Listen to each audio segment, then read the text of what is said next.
ಕಾಯಕವೇ ಕೈಲಾಸ ಎಂದು ಬಸವಣ್ಣ ಹೇಳ್ಯಾರ. ತ್ರಿಕಾಲದಲ್ಲಿ ಶಿವಪೂಜೆ ಮಾಡಿ ನಿತ್ಯ ಅಂದಾರ.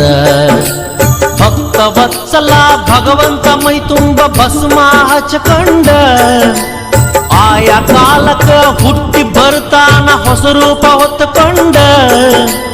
ಭಕ್ತಿಲೆ ದುಡಿದರೆ ಬಂಗಾರ ಕಣ ಇರ್ತಾನ ಕೈ ಹಿಡ್ಕೊಂಡ.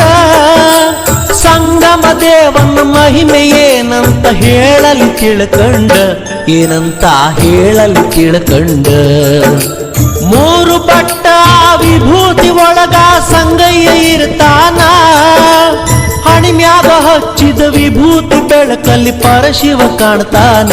ಬಸವಣ್ಣ ಕೈ ಮಾಡಿ ಕರಿತಾನ, ಬಸವಣ್ಣ ಕೈ ಮಾಡಿ ಕರಿತಾನ.